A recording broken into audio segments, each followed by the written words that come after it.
I was sitting up here in the hotel with my boy Al, the burner, turned on. Bassman extraordinaire, play for everybody, y'all. But of course, I don't even have to say that right now.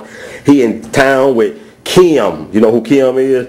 Nowhere to hide, baby. That KEM. Well, they here for the Black Expo. What's up, Big Al? Hey, what's up, Jay?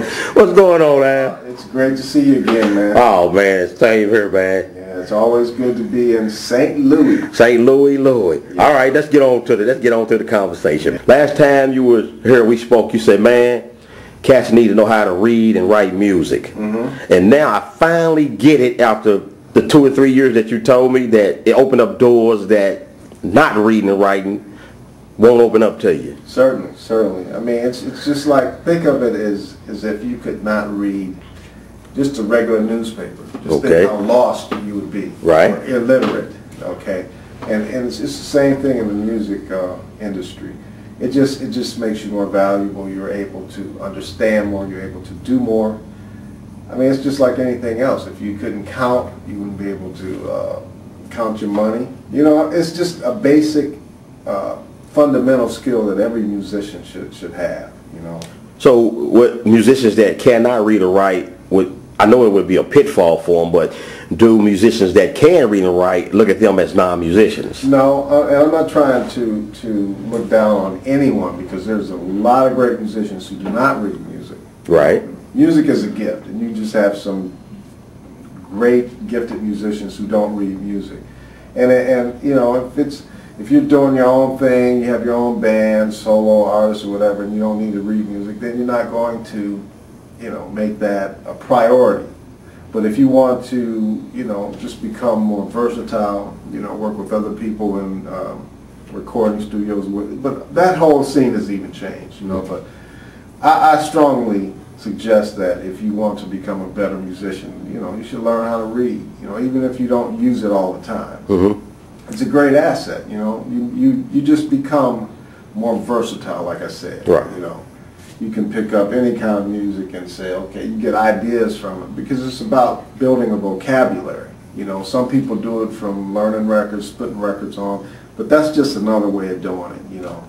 And I'm, you know, I'm not going to say how old I am, but that's, you know, from the school of hard knocks. You know, I was you know, back in the 80s, I was doing a lot of records, and, you know, a lot of those dates, you know, were reading dates, you know, reading music. So I don't think I would have been able to do a lot of those dates if I couldn't read, you know. So let me ask you this. What's the mentality of a professional musician? Say, like you playing with KEM today, but you also play with Earl Klugh, Aretha Franklin, Anita Baker. I've recorded with them. Oh, you recorded? My bad. Yeah, but I don't play with them live. But anyway, okay, even in the studio, what's the mentality? How do you switch up between musical genres like that? You know, and what's the preparation for that for guys coming up? Well, learn as much music, different styles of music.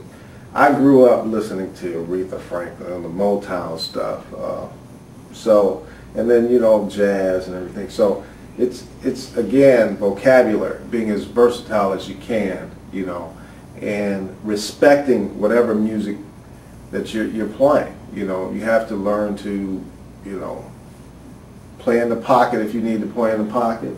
If you need to be more aggressive, you know, just again, bring what you need to the party.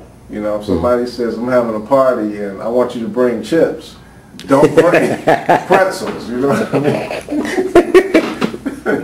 Yeah, that's a good. It's pretty easy for me, you know.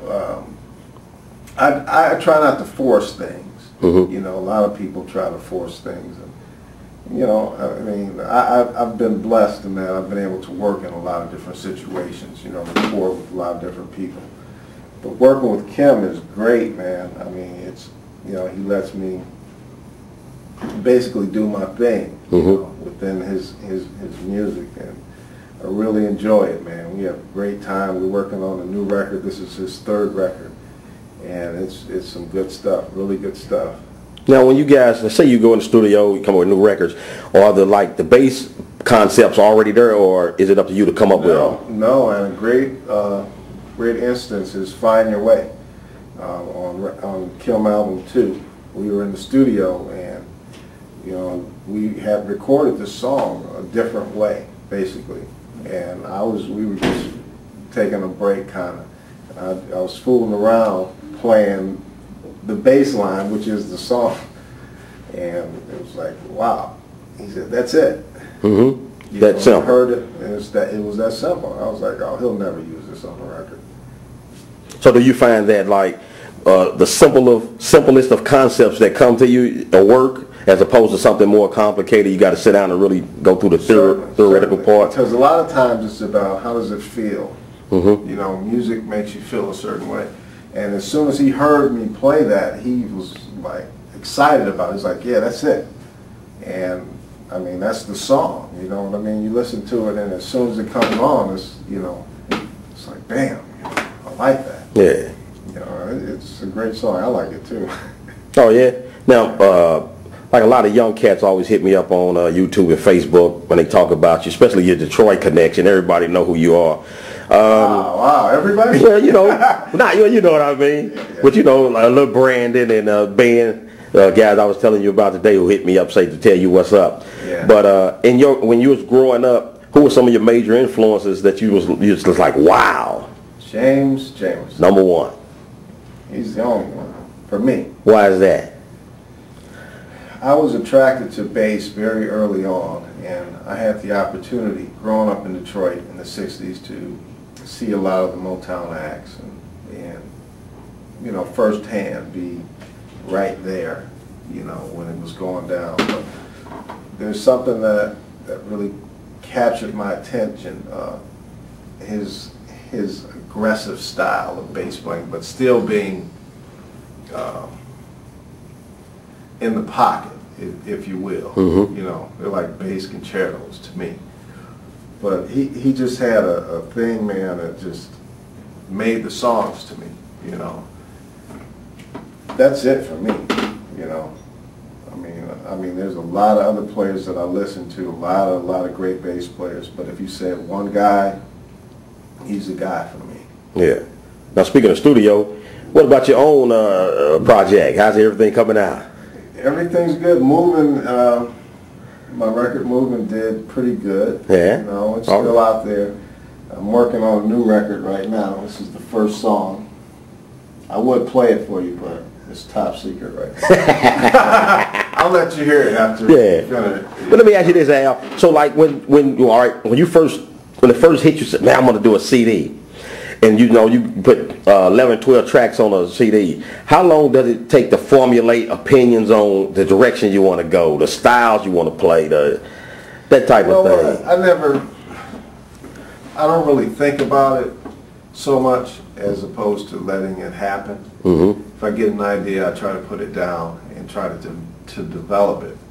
And I collaborated a lot on the last record with different musicians, friends of mine, and that really opened up a lot of things for me, you know. But I don't really think of it in terms of a concept, and that's just me. You know, I try to write from what's inside the heart, and it's like, okay, this is what it is. Boom. If it's good, it's good. You know, you know, I'm not trying to. At this point in my life, I don't really want to fall into a box, if you will. Mm-hmm. You know, trying to chase something that's not there. I just want to write good music that feels good, sounds good, and people enjoy. Ladies and gentlemen, that's Al Burner Turner here in St. Louis with KEM, getting ready to go to sound check for the Missouri Black Expo. Getting ready to lay this thing down in St. Louis. Yeah. All right, Al, we're going to let you go, man. We know you got to get ready, y'all. YouTube, we out. Yeah. Peace.